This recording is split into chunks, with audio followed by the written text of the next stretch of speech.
Nabi Muhammad dilahirkan sebelumnya nggak pernah ibunya merasa ngidam.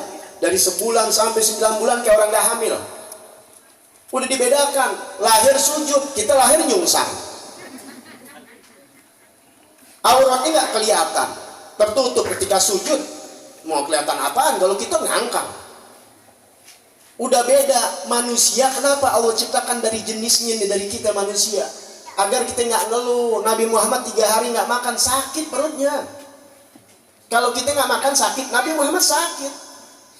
Kalau dari jenis malaikat, inti banyak ngeluh. Sekarang aja banyak ngeluh, apalagi dari malaikat. Nabi Muhammad sih 3 hari makan, enak dia malaikat, nggak ada nafsu. Kalau gue bisa bacok orang, alasannya. Tapi kalau dari manusia sama. Kenapa Nabi Muhammad diikat batu, perutnya tiga batu, sampai banyak batu yang diikat? Karena 3 hari nggak makan, sakit. Orang yang namanya perut sakit nih, nggak ada begini, ini gue belum makan nih, perut gue sakit nih. Ada nggak begini jalannya? Pasti begini. Benar nggak? Apa nih perut gue? Nggak ada begini. Itu sih kenyang. Pasti sakit. Tapi nggak ngunjuk. Emang pemimpin sekarang, ustadz sekarang, orang sekarang yang jadi sepuh dan sebagainya, kalau orang susah dia maunya senang duluan. Kalau orang yang namanya senang, pokoknya orang sekarang kan begitu. Kalau Nabi Muhammad diunjukin duluan, dia susah duluan, orang lain belakangan. Dia nggak unjukin sama orang. Sakit perutnya diganjel, sakit diganjel terus. Itu ketahuannya riwayat dari mana? Ketika lagi sholat, lagi ruku, sujud, itu bunyi kertek-kertek. Sayyidina Umar kan paling berani nanya, ya Rasulullah, badan lagi meriang apa merentek? Kalau kita bilang merentek, ke tulang pada bunyi. Enggak, sehat. Akhirnya karena Rasulullah jujur, apa yang ditanyakan nggak pakai bohong, didesak, Rasulullah buka itu jubahnya, batu yang diikat. Saking apanya? Saking sakit menahan lapar. Sahabat nangis semuanya, bukan sahabat nggak peduli, Rasulullah nggak ngomong. Kalau kita baru sejam 2 jam nggak makan, sakit dikit, apalagi orang perempuan lagi head, di WA, di status, di Facebook pakai ngomong. Ini kita umat Nabi Muhammad SAW, dikit-dikit bikin status yang enak, nggak pernah ngomong. Gue dapat duit 1 juta, siapa mau ke rumah gue? Gue lagi dapat makanan banyak, ada durian, montong, ada tiga apa namanya? Tiga kardus dah. Ya, datang ke rumah gue, ada nggak begitu? Nggak ada, semuanya ngomong. Genteng gue lagi bocor, bini gue lagi bunting, kontrakan belum bayar. Inti ngeluh manusia. Allah murka kepada seorang hamba yang mengeluhkan nasibnya kepada manusia, bukan kepada sang pencipta. Makanya ini rubah. Kita cuma maulid pulang begitu juga. Katanya ngaku cinta Nabi. Makanya di sini patokan orang yang cinta Nabi, lihat dulu. Kul, katakan ya Muhammad kepada umatmu. Nah, sekarang Nabi Muhammad udah dikasih tahu sama Allah untuk bicarakan kepada umatnya. Apa? In kuntum. Tadi in pakai syarat. Jika kalian cinta Allah, tuhibbun Allah. Paham ya di sini? Ini kita ngaji nih, bukan ceramah. Biar pulang dapat ilmu. Jika kalian benar-benar cinta Allah, ini kalimat belum habis kalau pakai jika. Contoh begini, jika kamu belanja ke pasar induk, nggak paham kan? Belum selesai, ada jawaban. Itu harus syarat, ada jawab syarat. Jika kamu ke pasar induk, belilah durian. Nah, belilah duriannya itu jawabannya. Jika kamu ke pasar induk, colek janda. Itu jawaban. Ya, kalau jika aja itu belum kelar. Jika kamu benar-benar cinta Allah, kalau benar cinta Allah, jawabnya fattabi'uni. Tuninya Kak Rasulullah, maka kalian ikutin aku. Jadi orang yang ikutin Nabi Muhammad, pastikan orang itu cinta kepada Allah Subhanahu wa ta'ala. Selesai. Jadi nggak ngomong aku cinta Allah, nggak, lihat bagaimana cinta dia kepada Nabi Muhammad. Kalau dia cinta Nabi Muhammad, berarti pastikan dia cinta Allah. Kalau dia taat sama Nabi Muhammad, pastikan dia taat kepada Allah. Udah selesai. Allah juga yang jawab, wa man yuti'ir rasul faqad ata Allah. Barang siapa yang sedang melakukan kecintaan, ketaatan kepada Rasul, pakai fi'il mudhari yang artinya sedang berlangsung. Orang sedang berlangsung nih, kita nih sedang melangsungkan. sedang belajar untuk mengikuti mentaati Rasulullah. Allah jawab faqad atau Allah pakai fi'il madi, maka sungguh dia telah taat kepada Allah. Paham nggak di sini? Barang siapa yang sedang taat sama Rasulullah, maka pastikan orang ini sudah taat kepada Allah. Itu makna bebas nih. Yang katakan siapa? Allah. Ini firman Allah semua. Jadi kalau orang taat sama Rasulullah, udah pastikan dia taat sama Allah. Allah katakan, siapa orang yang cintai Allah Ta'ala, dia ikutin Nabi Muhammad. Udah jelas. Kalau orang udah ikutin Nabi Muhammad, ini ada fi'il amr, fattabi'uni, ada jawabnya, yuhbib. Makanya bukan yuhbibu, yuhbibkumullah. Makna bebasnya pasti atau niscaya Allah akan cinta sama dia. Tuh. Makanya ketika Allah letakkan cintanya, kalau benar kalian cinta kepada aku, paham nggak? Nanti kan Allah akan cinta, kan begitu? TikTok namanya. Kalau kalian cinta aneh cinta kalian. Paham? Kalau kalian benar-benar ngaku cinta kepada Allah, Allah bakal cinta. Tapi melalui apa? Fattabi'uni. Paham di sini? Kalau kalian benar cinta Allah, ikutin Nabi Muhammad. Saya akan cinta kepada kalian. Kalau udah Allah cinta, udah ada bebas pulsa. Arti bebas pulsa bukan semua dewek, udah dalam karunia Allah, dalam hidayah Allah. Yaghfir lakum yuhibbukumullah. Maksudnya Allah akan cinta. Orang dapat cinta, wa yaghfir lakum, udah di dosa kita diampunin sama Allah.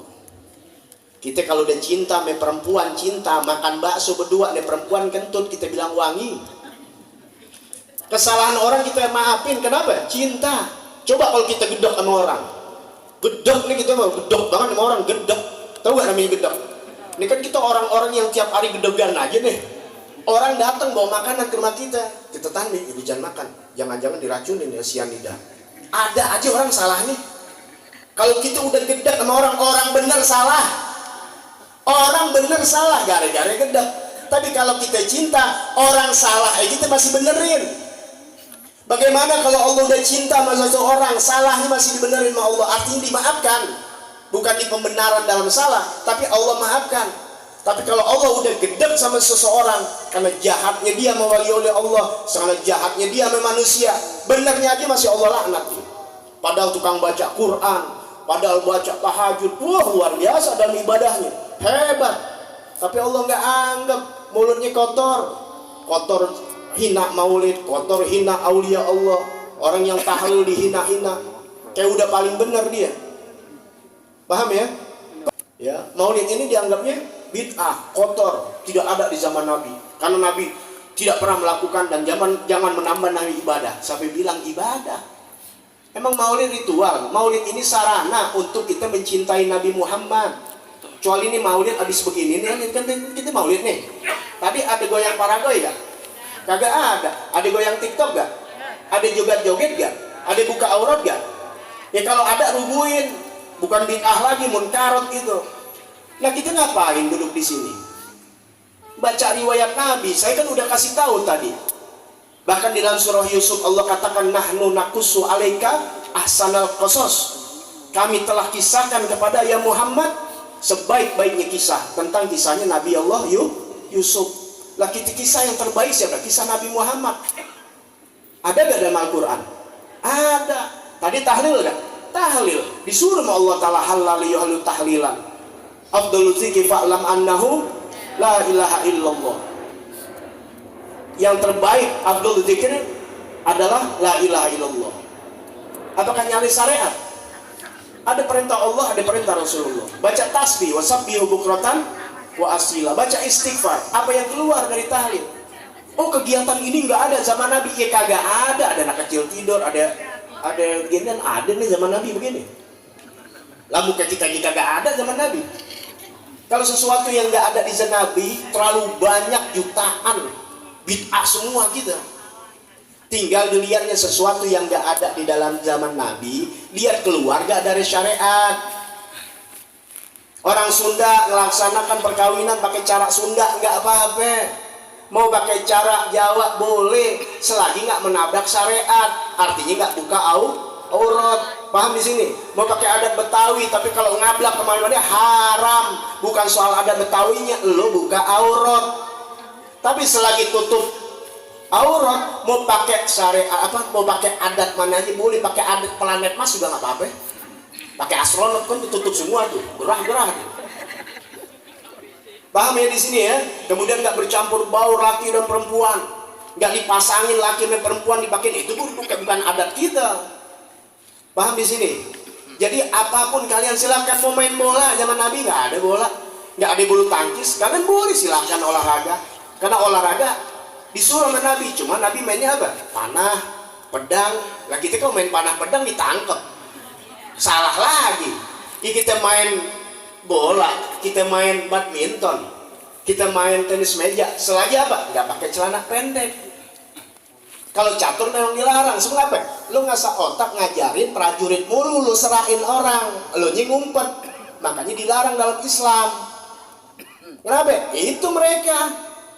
Kita mulu yang disetor bayar utang, kita mulu yang selalu ditaruh di depan untuk dimatikan. Mereka aman di belakang, makanya dilarang dalam Islam. Paham ya? Kenapa gapri, remi? Karena tasbih daripada judi. Kalau orang yang jadi sehat, kuat, olahraga silakan. Jalan pagi, jogging nggak apa-apa. Yang dilarang ketika dibuka aurat. Perempuan mau jogging di kamar biar nyenengin laki, boleh gak? Rambut dimerahin, boleh. Bukan buat keluar. Jangan cakep keluar, di rumah jelek. Jalan kerudung udah nomor 1 di rumah, pakai baju daster, pakai peniti yang udah diarahkan. Lakinya lagi buka, tetanus. Ayo masuk ke rumah sakit, dikata COVID. Repot kan? Paham gak di sini? Ya. Nah makanya ada pepatah, rumput tetangga lebih hijau dari rumput rumah sendiri. Kenapa? Karena bini kita di rumah ancur-ancuran, lagi di luar make up, mau kondangan aja dekat belahan RT sampai 2 jam depan kaca ikan cupang, nyetir aja. Lah akhirnya orang lain, tetangga lihat cakep, kita lihat bini kita di rumah demek. Begitu juga tetangga orang, kita lihat cakep, bininya ngelihat dilihat jelek. Coba dibalik, di luar dilihat jelek, nggak make up, nggak apa, pakaian biasa. Tuh Islam ngajarin di kudul jen. Tapi di rumah dia berpakaian yang wah, kalau bukir bilang, Ri, lu kurang perek lu. Ingat ya, bukir wedong, Ri, lu kurang perek sih. Ada demen lawak-lawak, semua lawak ada makan, ada tahu. Cuma ini nggak terlalu banyak guyon, takut ilmu hilang. Ya, kalau ngobrol mana bercanda mulu. Apa? Biar perek ibu-ibu sama lakinya, biar seksi, nggak ada yang larang. Paham nih di sini? Mau pakai spidol sekalian, pakai meni nggak hilang sekalian. Pakai bedak Doris, bedak anjing.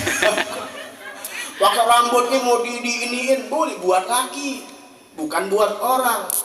Jadi Islam ini fleksibel, yang penting nggak melanggar syariat. Apalagi acara-acara maulid, acara tahlil, acara kegiatan yang ingin mengokohkan hati kita kepada Nabi Muhammad. Untuk kita cinta Nabi Muhammad berarti cinta kepada Allah. Nah, fattabi'uni, ikutin aku. Nah, ikutin Nabi gimana? Ini kan permasalahannya tadi.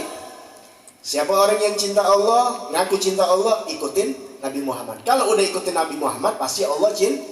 Kalau Allah udah cinta, dosa kita dimaafin. Maaf, kita manusia yang nggak salah dan dosa, nggak pasti. Tapi Allah gampang maafin kita. Kenapa? Karena Allah udah cinta. Sama nyari ridho orang tua, nyari cinta sama orang tua. Kalau orang tua udah cinta sama kita, ya kita manusia yang berdosa, anak pasti ada salah. Tapi cepet banget kita maafin. Kan begitu. Suami begitu sama istri begitu juga udah saling cinta. Nah begitulah raih cinta Allah melalui Nabi Muhammad. Ikutin Nabi Muhammad. Sekarang persoalannya PR buat kita, bagaimana ikutin Nabi Muhammad? Cara ikutin Nabi Muhammad tidak lain ada di majelis ilmu, duduk di majelis ilmu. Kenapa? Di situ kita belajar bagaimana Nabi makan. Jangan makan pakai tangan kiri, pakai tangan kanan. Ingat Nabi Muhammad ngajarin pakai tangan kanan. Itu satu bentuk.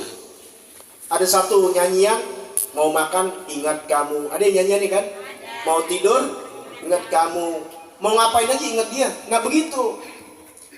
Mau minum Atau memakan, kita biasa kita ingat pakai tangan kanan, woi tangan kanan, Nabi Muhammad begini. Kita baca selawat, kita baca doa makan, kita baca doa minum. Kita mau ngaca, ingat ajaran Nabi Muhammad, ada doanya, kita baca doanya. Mau pakai sepatu mata sebelah kanan, ada doanya. Itu semua ajaran Nabi Muhammad. Berarti itu langkah-langkah dia dalam mencintai Nabi Muhammad. Langkahnya apa? Mengikuti jalannya yang kita bisa. Jangan nungguin tahajud dulu. Aduh gue mau tahajud, tidur lagi. Udah bangun paksain, kayak aneh begitu. Asik, alhamdulillah bangun. Kencing doang. Aduh kayaknya berat banget. Ada yang gampang, duha dulu dah. Bisa gak? Bisa. Jadi jangan ngejar yang satu, dikejar-kejar kagak jadi-jadi. Yang lain nih 100 juta sunnah Nabi masih ada. Raih yang mana aja dulu. Masuk kamar mandi, kaki kanan, kaki kiri. Kaki kiri ada doanya, pakai. Mau pakai baju, sebelah kanan dan sebelah kiri dulu. Sebelah kanan dulu, buka, sebelah kiri dulu. Itu langkah-langkah kita sama Nabi. Ini harus dibiasakan. Kalau nggak dibiasakan, maaf, Anda bisa ngomong begini nih. Ntar kita lihat, makan, minum, makan, minum, ya tangan kiri. Nah, itu bukan cinta sama Nabi Muhammad Sallallahu Alaihi Wasallam. Kalau lupa, istighfar, astagfirullah, ya Allah maafin ya Allah, Anda mau ikutin Nabi Muhammad. Dalam hati aja begitu. Itu satu bentuk kita cinta kepada Nabi Muhammad Sallallahu Alaihi Wasallam. Nah, insya Allah berarti kita ngikutin langkah Nabi Muhammad. Ya, jadi ciri pertama orang yang cinta Allah pasti ikutin Nabi Muhammad. Caranya tadi duduk di majelis ilmu atau melihat guru-guru kita. Kalau langsung ke Nabi Muhammad, akhlak jauh, kita nggak sezaman, udah terlalu jauh. Ikutin aja langkah guru-guru kita. Yang bersanad, yang berantai dari guru ke guru ke guru ke guru, sampailah kepada Nabi besar Muhammad Sallallahu Alaihi Wasallam. Ada satu hadis Nabi katakan berkaitan dengan hadis firman Allah Taala tadi. Kalau mau dapat raih cinta Allah, ikutin Nabi Muhammad. Mau dapat cinta Allah, cintai Nabi Muhammad. Apa kata Rasulullah Sallallahu Alaihi Wasallam? Ahibballah lima yafdukum bih bin ni'amih. Cintailah Allah, kata Nabi nih. Tetap Allah, Nabi Muhammad mendahulukan Allah, bukan yang lain.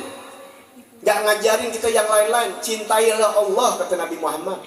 Cintai Allah dengan apa-apa yang Allah telah berikan rezeki, nikmatnya, apapun juga udah gak terbilang, gak bisa dihitung di matematik, gak bisa. Cinta apa? Nikmatnya Allah kepada kita, nikmat iman, nikmat Islam, nikmat sehat. Tapi sakit deh, ya sehat lo banyak lo gak hitung.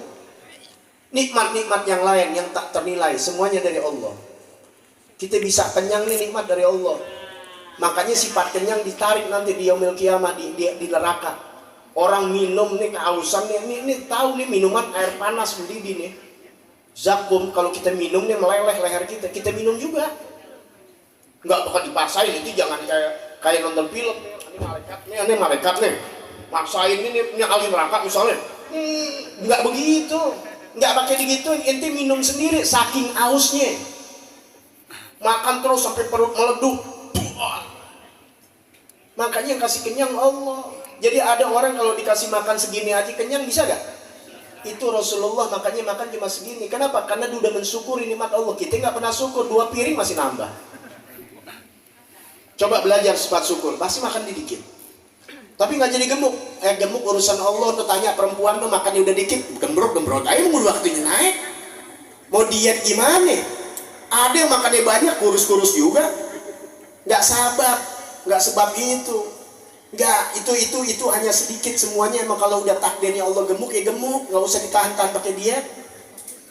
Yang makannya dikit ya tetap gemuk, yang makannya banyak enggak.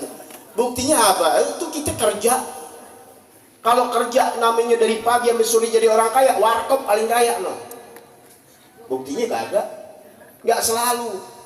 Ya, nggak selalu. Itu hanya asbab. Semuanya menentukan Allah. Maksudnya apa? Jangan sampai kita berbuat hal-hal yang melupakan Allah Subhanahu wa Ta'ala. Jadi yang kita cari obat, padahal bukan obat yang nyembuhin. Siapa?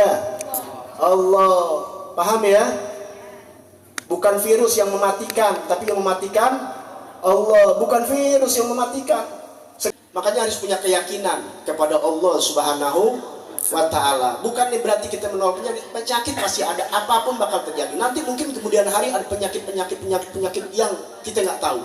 Yang kecil gitu nih, bapak-bapak semua di atas 60 pernah kenal DBD nggak?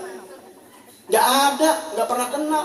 Tidur di kebun, Makan ayam udah mau mati dipotong. Ayam namanya ayam apa itu? Udah telok, kagak apa-apa. Ame burung mati nggak kita makan, kena flu burung kan bingung. Oke, ada penyakit-penyakit. Rekayasa atau enggak rekayasa, wallahu a'lam. Artinya ada. Tapi ingat, kembalilah kepada Allah. Karena yang mematikan, menghidupkan Allah. Ada orang yang ketakutan supaya nggak datang malaikat dulu, kalau nggak salah John Lennon ya. Lalu tinggal di satu gunung ditutupin supaya nggak masuk, mati juga. Dipikir ditutup kunci pintu pakai alat-alat pelindung, nggak bakal masuk malaikat, masuk juga. Paham di situ? Kalau malaikat kan dari nur cahaya, sama kalau tutup pintu takut masuk jin masuk, botolannya masuk, apalagi rumah lu. Yang hindarin nggak masuk, Allah. Kunci pintu baca ayat kursi, dilindungi sama Allah. Kunci mati bang pintu, ya dari pintu triplek. Buat ibu baca juga masuk. Jika makhluk halus, kita makhluk kasar, mau masuk ke jedor pintu. Kalau dia mau ditutup, yang jaga Allah, yang filter kita Allah. Walaupun rumah kita ngablak, nggak pakai apa, kita tidur baca bismillah, ngadep kiblat, pakai wudhu, kemudian usap yang diajarkan Nabi, semua yang jaga Allah. Sudah bismillah. Asbab tentu kita jalanin sebagai umat Islam, tapi ingat semuanya kembali kepada Allah. Ayo sekarang rubah mindset kita. Anda berani ngomong karena Anda lahir bukan dari orang kaya, bukan dari guru, bin guru, bukan siapa-siapa. Ini saksi hidup yang ikutin Anda dari dulu. Anda tinggal pertama ngontrak punya istri di mana? Di mertuanya Albaria. Gak ada barang di dalam rumah Anda. Dari dulu ustadz sampai sekarang ustadz kecil, bukan ustadz kondangan, gak dikenal orang. Karena bapak Anda bukan orang alim, kakek Anda bukan orang alim. Ngontrak punya tanah 100 meter aja udah alhamdulillah. Seorang syarifah Anda cuma bawain duit 2,5 juta. Nggak ada resepsi pakai perkawinan di mana-mana, enggak ada. Anda nggak ngundang orang, nggak punya duit. Anda putus sekolah karena nggak punya duit. Sekolah paling murah di negeri mau tuh mana? Manggarai Utara mau 7. Kalau anak belakangan tahu tuh tukang ribut. Bukan mau sekolah di tempat tukang ribut, nggak punya duit. Karena waktu itu SMA tahun 90-an udah 300-400 ribu, ini cuma 90 ribu. Tapi apa daya, baru setahun berhenti karena nggak bisa ikut ujian, nggak punya duit. Apakah nggak berani Anda minta sama orang tua Anda? Takut nanti orang tua Anda berbuat hilaf, mendingan Anda yang ngalah, Anda ngundurin diri untuk tidak sekolah. Makan pakai garam aja ke film mandra tuh Anda lihat, ngerasain Anda. Tapi alhamdulillah Anda dikasih tanah 700 meter sama Allah Ta'ala, punya mobil sekarang, tetap Anda pakai motor tadi ke sini. Apapun Anda meminta sama Allah Ta'ala dikasih. Kenapa? Ketika kita sudah butuhkan. Istiqomah dulu, Anda Jakarta Bogor tuh naik motor. Jauh, waktunya butuh. Kita butuh mobil, Allah kasih. Ingat ya, Allah kasih yang kita butuhkan, bukan yang kita minta. Kalau minta apaan aja udah kita minta. Saya tanya sekarang jujur nih, maunya gak mobil Alphard? Mau kan? Mintanya mobil Alphard, rumah di Pondok Indah, bini yang cantik, yang cakep, yang biaya make upnya 5 juta. Kira-kira biaya ongkos semua sebulan 20 juta. Nah kita kerjaannya ngojek. Bisa gak? Ini benar dikasih sama Allah. Kita doa nih, besok langsung punya ceritanya kita ngangan-ngangan aja, boleh kan? Blok, punya mobil, punya rumah yang cakep, gaji cuma 5 juta sebulan. Besok kita jual tuh mobil, gak bayar pajak, gak mampu kita bayar listrik rumah begitu, rumah aneh aja bayar 1 juta. Apalagi rumah-rumah di Pondok Indah yang aslinya 6, 7, 8. Aneh main orang kaya, sendiri punya selidik, rumah aja 5 juta, belum pembantu. Kalau kagak, wah kotor, rumah 1000 meter. Tuh Allah tahu inti nggak mampu, inti butuhnya segini, maka Allah kasih yang kita butuh, bukan yang kita mau. Makanya jangan suka desak Allah, jangan suka protes sama Allah. Minta tetap minta, selama yang ada sama kita itulah yang kita butuhkan. Terima kasih, alhamdulillah. Selagi kita nggak terima kasih, yang ada Allah akan rampas, Allah akan ambil. Tapi kalau kita bersyukur dengan apa yang ada, yang nggak ada Allah kasih. Anda minta cuma tanah sama Allah Ta'ala, sepunya kontrakan, minta punya tanah 200 meter, 100 meter udah girang, 100 buat rumah, 100 buat bikin majlis. Abah Anda mau ikut Anda, 300 meter ya Allah, buat abah Anda 100, dikasih 700 sama Allah. Apa nggak malu kita? Punya mobil asal Avanza dikasih Expander sama Allah. Nggak nunuk kredit ya. Kata Bapak Yusuf Hamka, Cina Muslim yang Masya Allah, mengatakan gengsi itu butuh biaya. Jadi jangan pernah gengsi. Orang gengsi butuh biaya gede. Rumah masih di gang, kontrak, maksain buat punya mobil biar kata orang hebat. Tapi duit keluar banyak. Coba deh apa lagi ngutang. Ibu-ibu jangan pakai ngutang, udah nggak usah. Jangan mau kelihatan hebat, gengsi. Butuh biayanya gede. Saya hidup dari dulu, dari motor, rumah, segala macam, sampai mobil nggak pernah ngutang, nggak pernah kredit, beli cash. Bekas lebih baik. Nggak mikirin tiap hari buat bayar gituan. Bener gak? Ya udah jujur aja kita mau Allah Ta'ala, jalanin aja hidup. Nih bapak-bapak semua sekalian yang mau ngojek, yang mau dagang, mau apa, bismillah jalanin. Caranya nanti berkah ada di majelis ilmu. Saya selalu kasih jalan trik-triknya, baca-bacaannya. Semuanya minta kepada Allah Subhanahu. Pada saatnya nanti Allah kasih, pada saatnya. Kalau Allah nggak kasih di dunia, di akhirat Allah akan balas. Itu pasti. Tapi bukan lagi bentuknya harta dunia, tapi amal soleh. Yang penting tetap minta kepada Allah Subhanahu wa taala yang terbaik buat kita, buat anak kita, buat istri kita dan sebagainya.